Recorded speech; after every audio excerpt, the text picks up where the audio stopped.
Hare Krishna, Namaste, Chapter 7, entitled as Jnana Vijnana Yoga, Sloka 28. yeṣāṁ dvandva-gatām pāpaṁ janānāṁ puṇya-karmaṇām te dvandva-moha-nirmuktā bhajante māṁ dṛḍha-vratāḥ. It seems from what we learned previously that it is mission impossible to become jnani, a great devotee of Krishna, because everyone is caught up with this ichcha and dvesha, liking and disliking, which is caused by the delusion, which is carried by many lifetime as vasanas. So how do we ever worship you, Krishna? If all the people are ignorant, none will be there to worship you ever. Then how can you say that there are 4 types of devotees who worship you? That's a question. So, before we see the further details of this or answer to these questions, let's see the word by word and the translation. Puṇya-karmaṇām, performing virtuous deeds. So, one can develop an attachment towards Krishna. Janānāṁ yeṣāṁ, persons whose pāpaṁ, sin, which is the root cause of ignorance, root cause of not able to understand Krishna. Anta-gataṁ, eradicated, completely eradicated. They, dvandva, of duality, moha, delusion, nirmuktā, free from.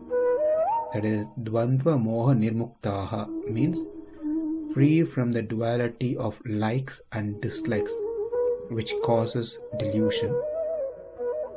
dṛḍha-vratāḥ, determination, being steadfast in their conviction that Krishna is the only means. Māṁ bhajante, worships me and engages in my devotional services. Let's see the translation. Persons who have acted piously in previous lives and in this life, and whose sinful actions are completely eradicated or free from the dualities of delusion, and they engage themselves in my service with determination.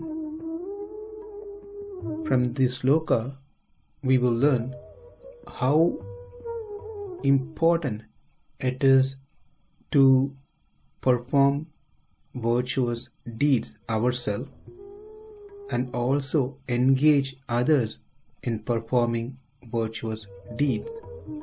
It is said in the Shastra, dharmena pāpaṁ apanutati, that is, by performing dharma, virtuous deeds, with detachment, that will eradicate the sins. Let's understand what does this pāpaṁ, the sins, does. We get 2 things because of sins.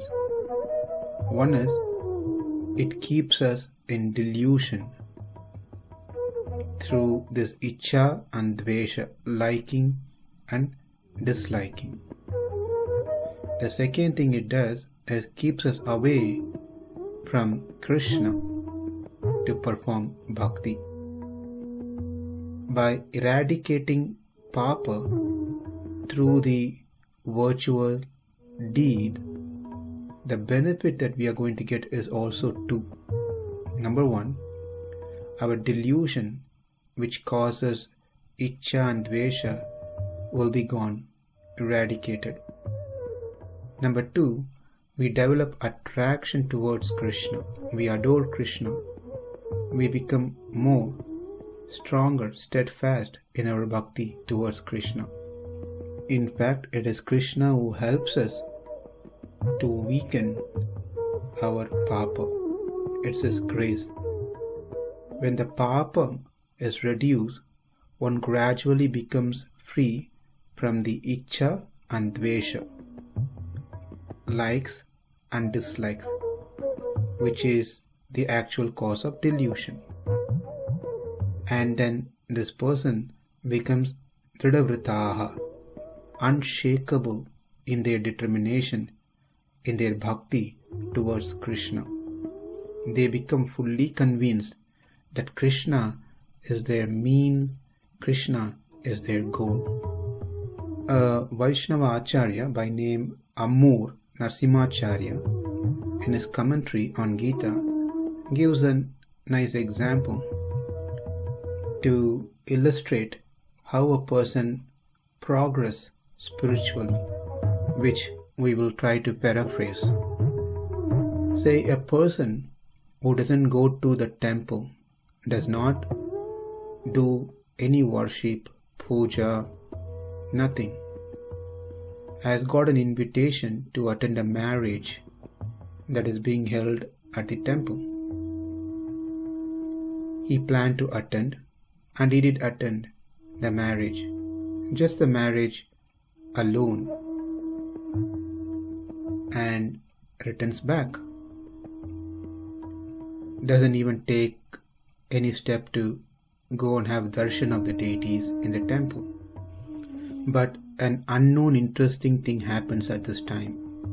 Krishna, who is present in everyone's heart, he immediately marks down that this person has visited his temple and put that act into a puṇya-karma. But we all know, in reality, that person did not think so. He didn't go to temple for doing any prayers, worship, but then Krishna considered it's an pious act. Now this becomes a starting point for that person by the grace of Krishna. yeṣāṁ anta-gataṁ pāpaṁ janānāṁ puṇya-karmaṇām dvandva-moha-nirmuktā bhajante maam dṛḍha-vratāḥ.